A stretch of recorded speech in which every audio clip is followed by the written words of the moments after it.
الحمدللہ وکفا والصلاة والسلام علی من لا نبی بعدہ اما بعد فاعوذ باللہ من الشیطان الرجیم بسم اللہ الرحمن الرحیم۔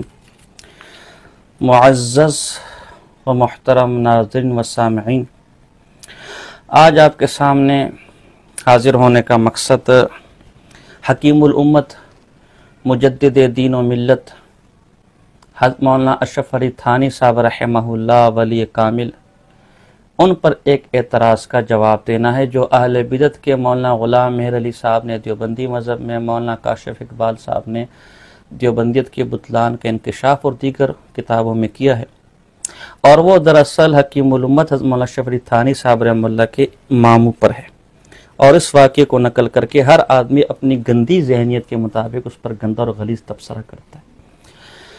وہ واقعہ کیا ہے؟ ملفوظات ہے میرے پاس، جلد نمبر 9 ہے، صفحہ نمبر 222 ہے۔ کہتے ہیں کہ ماموں صاحب نے اس کا جواب عجیب آزادانہ رندانہ دیا، کہا خان صاحب میں اور واز صلاح کار کجا و من خراب کجا۔ پھر جب زیادہ اصرار کیا تو کہا کہ ہاں ایک طرح کہہ سکتا ہوں، اس کا انتظام کر دیجئے۔ عبدالرحمن خان صاحب بیچارے متین بزرگ تھے، سمجھے کہ ایسا طریقہ کیا ہوگا کہ جس کا انتظام نہ ہو سکے۔ یہ سن کر بہت اشتیاق کے ساتھ پوچھا گیا تو وہ طریقہ خاص کیا ہے؟ ماموں صاحب بولے کہ میں بالکل ننگا ہو کر بازار میں ہو کر نکلوں، اس طرح کہ ایک شخص تو آگے سے میرے عضو تناسل کو پکڑ کر کھینچے اور دوسرا پیچھے سے انگلی کرے، ساتھ میں لڑکوں کی فوج ہو اور وہ یہ شور مچاتے جائیں، بھڑوا رے بھڑوا رے بھڑوا۔ اس وقت میں حقائق و معارف بیان کروں گا۔ اب اس کو لے کر جی دیکھو حضرت تھانوی کے ماموں ایسے تھے اور یہ آپ کی حقائق اور معارف بیان کرنے کا طریقہ ہے، لہذا آئندہ آپ بھی جب حقائق اور معارف بیان کریں گے اسی طریقے پر بیان کریں گے، فلاں فلاں فلاں۔ حالانکہ پہلی بات تو یہ کہ خود حکیم الامت حضرت مولانا اشرف علی تھانی صاحب رحمہ اللہ نے ان کے متعلق لکھا ہے کہ ان کا تعلق ملامتی فرقے کے ساتھ تھا۔ یہ اشرف السوانح میرے پاس ہے، دارالاشاعت ہے، اور اس کی جلد نمبر 1 ہے، اور ہمارے پاس صفحہ نمبر اس کا 229 ہے۔ 229 پر اپنے انہی ماموں جن کا نام امداد علی تھا ان کے بارے میں لکھتے ہیں، ان سب مجموعہ حالت نے ان کو کچھ ایسا بنا دیا تھا جیسا کہ درویشوں میں ایک فرقہ ملامتیہ مشہور ہے۔ تو یہ صوفیاء کا ایک فرقہ ہے جس سے ہم راضی نہیں ہیں، ہم ان کو کوئی ایسے اچھی نظر سے نہیں دیکھتے، لیکن ان صوفیاء نے اس کو اپنے شمار کیا، اپنے بزرگوں میں شمار کیا، اور ان کا کام کیا ہوتا ہے؟ جیسا کہ علامہ حجویری صاحب رحمہ اللہ نے کشف المحجوب میں ان سے منقول ہے اس فرقے کا تفصیلی تعارف کہ یہ بظاہر خلاف شرع کام کرتے ہیں، تعذیب سے گرے ہوئے کام کرتے ہیں تاکہ لوگ ان کو لعنت ملامت کریں اور لوگوں کی لعنت ملامت کی وجہ سے یہ اللہ کا قرب حاصل کریں۔ اور پھر اس کے 3 گروہ ذکر کیے، تیسرے گروہ کا ذکر کرتے ہوئے کہا کہ دل میں ان کا ایمان ہوتے اور ظاہر میں کفر و ضلالت جیسے کام کرتے معاذ اللہ۔ اور پھر ابراہیم بن ادھم رحمہ اللہ کا واقعہ ذکر کیا کہ وہ ایک دفعہ کشتی میں سفر کر رہے تھے، کچھ مسخروں نے کہتے میرے ساتھ حرکتیں شروع کر دی، یہاں تک کہ ایک آدمی اٹھا مسخرہ اور مجھ پر پیشاب کر دیا، اور کہتے اس پیشاب کے بعد جو معارف مجھے حاصل ہوئے اس سے پہلے کبھی حاصل نہ ہوئے۔ تو کہاں پیشاب اوپر کرنا، کہاں معارف، لیکن ملامتی فرقہ تھا۔ اب دیکھیں ملامتیوں کا حال کیا ہوتا ہے۔ یہ الطبقات الکبریٰ میرے پاس ہے، یہ بھی ملامتی ہے، اور یہ بھی ملامتی الطبقات الکبریٰ عبدالوہاب شارانی کی میرے پاس، اس کا صفحہ نمبر ہے میرے پاس قریباً 469 بنے گا، اور کوئی ذرا اس حوالے کو غلط ثابت کر کے دے۔ 469 اور 70 ہے، اس میں ابو خودہ علی ابو خودہ شیخ علی ابو خودہ کا ذکر کرتے ہیں، کان رضی اللہ عنہ من ارباب الاحوال ومن الملامتیت وکان رضی اللہ عنہ، ارباب احوال میں سے تھے، رضی اللہ عنہ بھی تھے، اور تعلق ان کا ملامتی فرقے میں سے تھا۔ اب حرکتیں دیکھیں، وَكَانَ رَضِيَ اللَّهُ عَنْهُ إِذَا رَأَى امْرَأَةً أَوْ أَمْرَضًا رَاوَدَهُ عَنْ نَفْسِهِ وَحَسُنَ عَلَى مَقْعَدَتِهِ۔ حضرت جی کا حال یہ تھا کہ جب کسی خوبصورت بیریش لڑکے کو دیکھتے یا خوبصورت بچی کو دیکھتے تو اس کے ساتھ گندے کام کرنے کے لیے اپنے طرف متوجہ کرتے، اپنی طرف اس کو پھیرتے، اور جب وہ راضی ہو جاتا تو اسے اپنی گود میں بٹھا لیتے مزے لینے کی، اور اتنے بے شرم کہ چاہے پھر کانا ابن امیر او ابن وزیر ولو کانا بحضرت والدی او غیری، حال یہ تھا کہ چاہے وہ وزیر کا بیٹا ہو، امیر کا بیٹا ہو، باپ کی موجودگی میں باپ نہ ہو، یہ بچوں کے ساتھ یہ حرکتیں کرتے تھے معاذ اللہ۔ اب ایک آدمی بچوں کے ساتھ گندی حرکتیں کرے، انہیں گندی حرکتوں کے لیے تیار کر کے اپنی گود میں بٹھائے، بچیوں کے ساتھ گندی حرکت کرے، بے شرم اتنا کہ باپ کی موجودگی میں کرے، وہ تو ہو گیا من ارباب الاحوال وکان رضی اللہ عنہ. اور دوسرے نے صرف ایک بات کہی ہے, کوئی حرکت بھی نہیں کی, وہ بھی ملامتی فرقے والا ہے, اور اس پر آپ اتنے بڑے پہاڑ کھڑے کر دے. کیا فرق ہے دونوں میں میرے بھائی؟ اگر یہ رضی اللہ عنہ ہے, اس خباثت کے بعد بھی معاذ اللہ ہم بالکل بھی تائید نہیں کرتے بزرگوں کی فضول باتوں کا, یہ فضول بات ہے. اس گندی حرکتوں کے بعد بھی, اس خرافات کے بعد بھی, اور اس بکواس کے بعد بھی اگر وہ رضی اللہ عنہ, اس کے بعد بھی یہ رضی اللہ عنہ ہیں, اسے آپ نے چیتڑوں کی طرح محفوظ رکھا ہوا ہے, تو ان کا کیا قصور ہے؟ اور پھر ثانیاً ان کو تو آپ اپنا بزرگ مانتے ہیں, لیکن یہ جو حضرت تھانوی رحمہ اللہ کے ماموں ہے, کاش کہ آپ دجل و فریب نہ کرتے. لیکن اہل بدعت کی پوری عمارت ہی دجل و فریب پر ہے, فراڈ پر کھڑی ہے, جھوٹ پر کھڑی ہے, خیانت پر کھڑی ہے. اسی صفحے کے آگے صفحہ نمبر 223 پر باقاعدہ اپنے ماموں سے اعلان برات کا اعلان کیا کہ میرا اس کے ساتھ کوئی تعلق نہیں ہے. فرماتے ہیں کہ پھر بھی میں نے اوروں کی مسلط کی بنا پر ان سے بالکل کنارہ کر لیا تھا. ادھر حضرت حاجی صاحب رحمۃ اللہ علیہ بھی روحانی دستگیری فرمائی, خواب میں فرمایا کہ اپنے ماموں کے پاس مت بیٹھا کرو, خارش ہو جائے گی. اہل تعبیر نے کہا خارش اور جزام کی تعبیر بدعت ہے, چاہے غلبہ حال سے معذور ہو, لیکن حقیقت تو بدعت ہے. میں نے دیکھا کہ عوام پر ان سے میرے تعلق رکھنے کا برا اثر پڑتا ہے. جب یہاں تک نوبت پہنچ گئی اور ادھر دیکھا کہ جس غرض سے میں نے ان سے رجوع کیا تھا وہ غرض بھی حاصل نہ ہوئی, یعنی رفع پریشانی بلکہ الٹی اور پریشانی بڑھ گئی, تو ادب سے عذر کر دیا اور ادب سے تبلیغ بھی کر دی. یعنی میں نے ان کو خط میں یہ بھی لکھ دیا کہ میں دعا کرتا ہوں کہ آپ کا حال اور قال شریعت کے موافق ہو جائے. پس اس پر بگڑ کے لکھا کہ تم مجھے ملحد و زندگی رہنے دو, تم کو تمہاری شت مبارک ہو, مجھ کو میرا الحاد اور زندقہ مبارک ہو.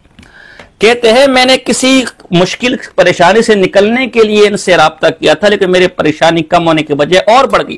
اور پھر جب میں نے ان کی حالت دیکھی کہ لوگ کے سامنے واز کے لیے اس طرح کی بےہودہ گوئی کر رہے ہیں, تو میں نے ان سے قطع تعلق کا فیصلہ کر لیا. حاجی امداد اللہ صاحب مہاجر مکی رحمہ اللہ میرے خواب میں بھی آئے اور میرے ماموں کی صحبت کو میری خارش تصور کیا, اور خارش کی تعبیر بدعت ہے کہ ان کا ظاہر بدعتیوں والا ہے, اور خود کہا کہ ان کا حال قال کے مطابق نہیں تھا. اور پھر کہتے ہیں میں نے باقاعدہ خط لکھ کر ان کو تنبیہ کی, اور کتنی سخت تنبیہ کی کہ خود ماموں نے جواب میں کہا کہ تو مجھے ملحد اور زندیق سمجھ رہا ہے. اتنی سخت تنبیہ کی. تو جب ایک شخص سے خود کنارہ کشی ایک آدمی اختیار کر لے, اسے اتنا سخت تنبیہ کرے کہ اگلا کہے کہ تم مجھے ملحد اور زندیق سمجھتے ہو, اسی آدمی کو ہمارے کھاتے میں ڈالا جائے. کوئی حیا اور کوئی انصاف ہے؟ اور اگلے کو تم رضی اللہ عنہ کہو, اور وہ بچے بیلا پسلا کے گود میں بٹھائے اور وہ رضی اللہ عنہ ہو جائے. یہ کہاں کا انصاف ہے؟ اب میں کہتا ہوں ذرا گھر سے بھی ذرا گھوم پھر کرو. میں پھر ایک دفعہ واضح کر دوں, میں دلائل کا آدمی ہوں, مسائل کو دلائل سے حل کرنے کا قائل ہوں. میں اس گن میں نہیں گھسنا چاہتا, کیونکہ مجھے پتا ہے اہل بدعت کے گھر میں اس طرح کا اتنا غلیظ گند پڑا ہوا ہے کہ میں کتنا بھی منہ پر کپڑا لپیٹ لوں, کتنی بھی شرافت اور تعظیم کے واسطے دے دوں, اس کے غلیظ چھنٹے مجھے پڑنے ہیں, لیکن صرف آئینہ دکھانے کے لیے کہ اگر تم دلائل سے عاجز ہو کر اس حد تک گھٹیا پن پر آ سکتے ہو, بلکہ میں اسے کمینگی کہوں گا, اس حد تک تم گر سکتے ہو, تو پھر زبان, پھر کتابیں ہر ایک کے پاس ہے, اور پھر شیشے کے گھر میں تم بیٹھے ہو, ہم نہیں بیٹھے میرے بھائی. اس سے بڑی بیوقوفی کیا ہوگی شیشے کے گھر میں بیٹھ کے دوسروں کو پتھر مارے جائیں. میں نے اس سے پہلے بھی ایک درس کے اندر مولانا نور حسن بخاری کا حوالہ دیا, جو قدوۃ السالکین ہے, سراج السالکین ہے, اور تذکرہ اکابر اہل سنت میں مولانا عبدالحکیم شرف قادری صاحب نے ان کو اپنے بزرگوں میں مانا. ان کی کتاب الانسان فی القرآن جدید ایڈیشن میں واقعہ نکال دیا, صفحہ نمبر 254. وہاں بزرگ کا واقعہ لکھے کہ مسجد کے اندر گدھی کے اوپر چڑھے ہوئے تھے, معاذ اللہ, گدھی کے ساتھ بدکاری کر رہے تھے, اور جب مرید نے دیکھا تو منہ موڑ لیا اور نماز میں اسی جنابت اور ناپاکی کے آدمی نماز میں مصروف ہو گئے. بعد میں مرید نے شکایت کی کہ میں نے تو اپنے پیر کو گدھی پر چڑھتے ہوئے دیکھا. تو اگلے نے کہا وہ خبردار اعتراض مت کرنا, وہ خاضر وقت ہے, تمہارے ہاں تو معاذ اللہ وقت کا خضر بننے کے لیے, ولایت کا درجہ حاصل کرنے کے لیے گدھیوں پر چڑھنا پڑتا ہے, وہ بھی مسجد کے اندر. آج اعتراض کرتے کہ جی وہ فلاں بدعتیوں کی خانقاہ میں, فلاں مدرسے میں, فلاں مزار پر بدکاری ہوگی. بابا وہ بدکاری اس لیے کیے کہ ان کے ہاں یہ تصور ہے کہ اگر خضر کا مقام چاہیے تو گدھی پر چڑھنا پڑے گا, اب اتنا مقام تو ہم حاصل نہیں کر سکتے, تو کم سے کم یہ بدکاری بدفعلی کر کے کچھ نہ کچھ ولایت تو حاصل کر لیں. اس طرح میرے پاس ایک اور یہ کتاب ہے منبع انور, کوئی مائی کلال اس کا رد کر کے دکھائے. ان کی کتابوں میں اصول لکھا ہو کہ کسی واقعے سے آپ کو اختلاف اور آپ تردید نہ کریں تو تردید نہ کرنے والے سب اس سے متفق ہو جائیں گے. یہ شیر محمد شرک پوری صاحب ان کے بزرگ ہیں, ان کا پوتا ہے, ان کے مزار کا سجادہ نشین ہے, جلیل احمد شرک پوری, جمیل احمد شرک پوری کا بیٹا ہے. اس کا صفحہ نمبر 49 ہے. اس میں کیا لکھتے ہیں میاں شیر محمد شرکپوری صاحب کے بارے میں کہ شرکپور شریف کا واقعہ ہے، میاں صاحب ایک صبح اپنے مکان میں بیٹھے تھے، ان کا مکان رفتہ رفتہ ایک خانقاہ کی شکل اختیار کر گیا تھا، اچانک ایک بڑھیا اندر چلی اور بڑے درد سے بولی بابا تم بہت لوگوں سے سلوک کرتے ہو، میری بھی ایک آرزو پوری کر دو، میں نبی کریم صلی اللہ علیہ وسلم کا روزہ دیکھنا چاہتی ہوں۔ میاں صاحب نے نرمی سے کہا مائی درود شریف پڑھا کرو اور پڑھتے وقت خیال کر لیا کرو کہ تم وہی ہو۔ بڑھیا نے اسی وقت یہ تصور کر کے درود شریف پڑھا اور بے اختیار پکار اٹھی خدا کی قسم میں روزے کے سامنے ہوں، میں روزے کے سامنے ہوں۔ میاں صاحب رحمہ اللہ کی پیشانی پر بل پڑ گئے اور وہ یہ کہتے ہوئے اٹھ کھڑے ہوئے کیا کہ لوگ کسی بھڑوے کا پردہ بھی نہیں رہنے دیتے۔ بھڑوے کا لفظ انہوں نے اپنے لئے کہا تھا، نقل میں تبدیلی ناروا ہے، اس لئے یہاں بھی جنسی لفظ دہرا دیے۔ وہ اس طرح اپنا نفس اپنا مارتے تھے۔ میاں شیر محمد شرکپور صاحب اپنے آپ کو معاذ اللہ ہم آپ کے اصول پر الفاظ نقل کریں، اپنے آپ کو بڑھوا، یہاں پر بھی بڑھوا رہے، بڑھوا اپنے آپ کو بڑھوا کہہ رہے ہیں، اور آپ کے بزرگ کہہ رہے ہیں کہ بڑھوا اپنے آپ کو کہنا دراصل اپنے نفس کو مارنا ہے۔ تو نفس امارہ کو مارنے کے لیے تو ہم نے اس سے پہلے چلے سنے تھے اور فاقہ کشی سنی تھی، ذکر سنا تھا، یہ نیا ان کے ہاں مذہب ہے۔ تو یہ جتنے ولایت اور بزرگی کے دعوے دار ہیں ہم تبھی ان کو نفس امارہ مارنے والا مانیں گے جب یہ میڈیا کے سامنے آ کر کہیں کہ معاذ اللہ الیاذ باللہ ہم یہ پھر کہہ دیں۔ مجھے خود شرم آ رہی ہے، میں شاگردوں والا ہوں میرے بھائی، میں معتقدین والا ہوں، وہ کیا سوچیں گے، لیکن میں کیا کروں، تنگ آمد بجنگ آمد ان رذیل لوگوں کو جب تک ان کی اوقات میں اتر کے جواب نہ دیا جائے انسان کے بچے نہیں بنتے۔ یا اب ان کو مرچیں لگ جائیں گی، پچھلے والے درس میں بھی مجھے ساتھیوں نے بتایا کہ مرچیں لگی ہوئی، تو یہ اکابر تمہارے ہیں کیا؟ یہ اکابر تمہارے تقدیس کے پروانے آسمان سے لے کر آئے، یہ اور کسی کے اکابر نہیں، کسی کے بزرگ نہیں ہے۔ تم نے جب یہ گند چھیڑ لیا تو اب برداشت کرو، اب آپ گلے مت کرو، گند تو تم نے چھیڑا، ابتدا تم نے کی۔ یہ ایسے بے شرم بے حیا کہ اس گند پر باقاعدہ داڑھی والی دلہن نامی کتابیں لکھی ہوئی، اور ہم آگے سے جواب دے تو آگے سے ان کو مرچیں لگتی ہے۔ یہ ایک حوالہ۔ دوسرا حوالہ یہ تجلیات امام احمد رضا ہے میرے پاس، صفحہ نمبر اس کا 47 ہے۔ صفحہ نمبر 47 پر ایک بزرگ کا واقعہ لکھا ہے، ادھر تو خیر وہ لفظ نہیں ہے، دیگر سوانے میں اس بزرگ کے بارے میں لکھا ہے کہ 50 گالیاں ایک وقت میں دیتے تھے، اور بالکل ننگ تڑنگ، ایک رتی برابر لباس نہیں۔ کہتے تھے کہ چپ شاہ میاں نے فرمایا کہ میں برہنہ ہوں، ستر کھلا ہوا ہے، ایک مرد حق آ رہا ہے، برہنہ ہوں، ستر کھلا ہوا ہے، قبر بھی دبر بھی سب کھلی ہوئی ہے۔ اب آل عادت یہاں سے گزر رہے تھے تو آل مولانا مرزا خان صاحب نے کیا کہا، پالکی روک دی جائے، ولی اللہ کی خوشبو آ رہی۔ وہ جو روڈ پر ننگا بیٹھا ہوا ہے جو 50 گالیاں دیتا ہے، جس کا قبل بھی سب کو نظر آ رہا ہے، دبر بھی سب کو نظر آ رہا ہے، وہ ان کے ہاں ولی اللہ ہے۔ اور پھر اس سے ملاقات کی، اور ملاقات کے بعد پھر اس ولی اللہ نے کمبل کو اتار پھینک دیا، صفحہ 48، اور پھر ویسے ہی برہنہ ہو گئے۔ اب یہ برہنہ ننگا تڑنگا ان کیا مجذوب ہے؟ آج کہتے مزاروں پر ننگے بیٹھ ہوتے، بھائی ننگے مجذوب ہوتے آپ کیا؟ اب یہ ننگا مجذوب ہو گیا، اور حکیم الامت حضرت مولانا اشرف علی تھانی صاحب رحمہ اللہ کے ماموں نے تو ننگے بھی نہیں ہوئے، ایک بات کی ہے، اور وہ ان کے ہاں معاذ اللہ رائی کا پہاڑ بنا دیا۔ آپ کیا تو ننگے، آپ کیا تو گدیوں کے ساتھ، وہ بزرگ وہ ہوتے ہیں میرے بھائی۔ ان کی کتاب ہے ہاں جامع کرامات الاولیاء، علامہ یوسف نبہانی کو مولانا مرزا خان صاحب نے ان سے تقریض لیا دولت المکیہ کے اندر، انہوں نے اس کو نابغہ فلسطین لکھا ہے، اپنے بزرگوں میں شمار کی، ان کی کتابوں کے ترجمے کرتے۔ تو ان کی کتاب جامع کرامات الاولیاء، اس کا ترجمہ حامد مکتبہ حامدیہ نے بھی شائع کیا، رضویہ نے بھی شائع کیا، زال قرآن نے بھی شائع کیا۔ سید حسین الدین شاہ صاحب جو اس زمانے میں نائب ناظم تنظیم المدارس تھے، جیسے ہمارا وفاق ہوتا ہے ان کا تنظیم مدارس ہے، اب وہ سرپرست اعلیٰ تنظیم المدارس کے، اور جامعہ رضویہ کے معتمم ہے جس کا مفتی حنیف قریشی استاد ہے، اس کے حکم پر ذاکر حسین چشتی نے اس کتاب کا ترجمہ کیا، اس سید حسین الدین شاہ صاحب نے اس کی مکمل تائید کی ہے۔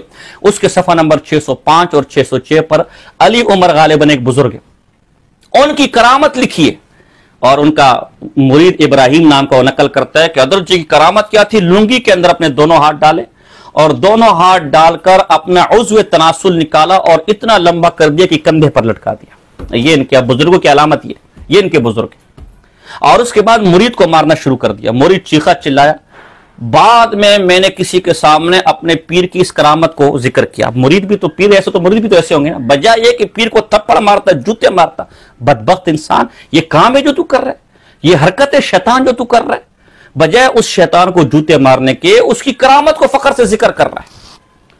اور پھر پیر کہتے ہیں نہیں یہ جھوٹ بول رہا ہے، میں نے تو میرے سے کچھ بھی ایسا صادر نہیں ہوا.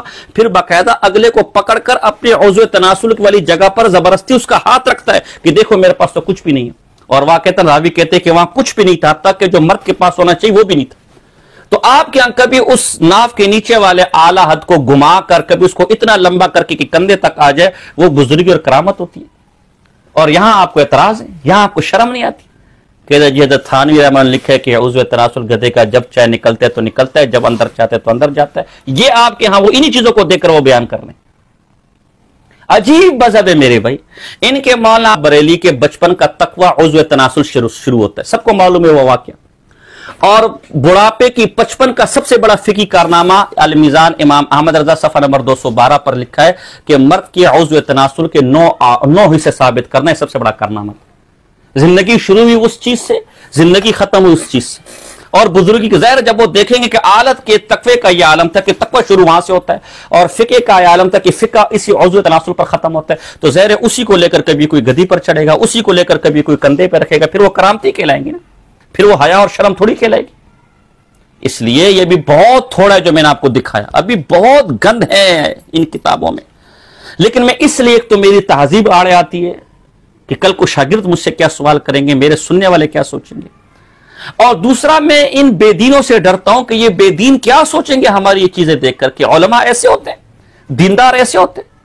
تمہیں کچھ حیا اور شرم نہیں ہے، کم سے کم ان ملحدین کے ایمان کی فکر کر لو، اسلام کی فکر کر لو، کم سے کم اپنے بزرگوں کی حیا کی فکر کر لو. اس لیے میں ابھی بھی وارننگ دے رہا ہوں، آپ اختلاف کریں ہم سے مسائل میں، خبردار اگر اکابر کی طرف ہاتھ بڑھانے کی کوشش کی، خدا کی قسم ان ہاتھوں کو توڑنے کا طریقہ بھی آتا ہے، اور پھر آپ کے اکابر کے گریبان تار تار کرنے کا طریقہ بھی مجھے آتا ہے، جیسے میں نے کیا ہے اس سے پہلے والے درس میں بھی کیا، ابھی بھی کیا، اور بعض نئے تو آئندہ بھی کروں گا. آپ کو آج کہتے جی وہ مزاروں پر کہتے یہ مزاروں پر ننگے بیٹھے گمراہ ہے، یہ مزاروں پر بدکاری کرے گمراہ. اور بابا آپ کے یہاں جو ننگا ہوتا ہے وہ ولی اللہ ہوتا ہے، آپ کے یہاں جو بدکاری کرتے ہیں گدی سے وہ خضر وقت ہوتا ہے، آپ کے یہاں جو زکر نکال کر، میں حیران ہوں زکر نکال کر مرید کو مارنا جب بزرگی اور کرامت ہے، تو اسی زکر کو کہیں اور استعمال کرنا کتنی بڑی بزرگی اور کرامت ہوگی. تو آپ کے یہاں جو بدکاری ہوتی ہے یہ بدکاری نہیں ہے میرے بھائی، وہ بزرگی اور مقام ولایت کو حاصل کرنے کے لیے سارے کام کر رہے ہوتے ہیں تاکہ وہ بھی صاحب کرامت کہلائے. واہ بھائی واہ. بچے کو بیلا پسلا کر اور اس کو گندے کام پر تیار کر کے گود میں بٹھانے والا وہ ملامتی ہو گیا، وہ بزرگ ہو گیا، رضی اللہ عنہ ہو گیا، اس پر کوئی اعتراض نہیں. وہ بزرگ ہے، وہ رضی اللہ عنہ بھی ہے. اور حکیم الامت احمد شریف تھانی صاحب رحمہ اللہ جن سے بیزاری کا اعلان کر رہے ہیں، جن کو بدعتی کہہ رہے ہیں اور کہہ رہے کہ تمہاری حرکتیں ملحد اور زندیقوں والی ہے، میں تم سے بیزار ہوں، خبردار مجھ سے کوئی تعلق نہ رکھو. آج انہیں ہمارے کھاتے میں ڈالا جاتا ہے، حضرت تھانوی کو بدنام کیا جاتا ہے، علماء دیوبند کو بدنام کیا جاتا ہے. اس لیے باز آ جاؤ، جو پہلے کیا سو کیا، لیکن اب یہ یاد رکھو کہ اب ساجد خان نقشبندی زندہ ہے. جب تک میں زندہ ہوں نا تو باز آ جاؤ، ورنہ جیسے اس سے پہلے کہیں کا نہیں چھوڑا آئندہ بھی کہیں کا نہیں چھوڑوں گا. اور اپنے لوگوں کو بھی میں تسلی دیتا ہوں، تسلی رکھے انشاءاللہ جب تک میں زندہ ہوں نہ انشاءاللہ ان کے آتو مسلک پر کوئی آنچ آئے گی، نہ میرے اکابر پر کوئی آنچ آئے گی، میں جب تک زندہ، اور انہیں بھی معلوم ہے انشاءاللہ. تاکہ اللہ پاک ان کو بھی ہدایت دے، اللہ پاک ہمیں بھی اہل سنت والجماعت خصوصاً اکابر میں دیوبند کے نظریات کے ساتھ قائم دائم رکھے، انہی پر موت دے، کل قیامت میں انہی کے ساتھ اٹھائے، انہی کے ساتھ جنت الفردوس پہ داخل فرمائے، اور پاک پیغمبر صلی اللہ علیہ وسلم کا پڑوس نصیب فرمائے. حضرت شاہ اسماعیل شہید رحمہ اللہ، حضرت مولانا قاسم نانوتی صاحب رحمہ اللہ، حضرت مولانا شریف علی تھانی صاحب رحمہ اللہ، حضرت مولانا شمع گنگوئی صاحب رحمہ اللہ، حضرت مولانا خلیل مسان پوری صاحب رحمہ اللہ، حضرت مولانا سید احمد حسین مدنی صاحب رحمہ اللہ، ان کے جو عقائد و نظریات ہیں وہی میرے، اللہ مجھے اسی پر موت دے، اسی پر اٹھائے، انہی کے ساتھ جنت میں لے کر جائے، اور انہی عقائد و نظریات کی بنا پر انشاءاللہ اللہ مجھے پاک پیغمبر صلی اللہ علیہ وسلم کا پڑوس نصیب فرمائے گا. آپ بھی میرے دعا کریں، میں بھی آپ کے لیے دعا کرتا ہوں. وما علینا الا البلاغ المبین.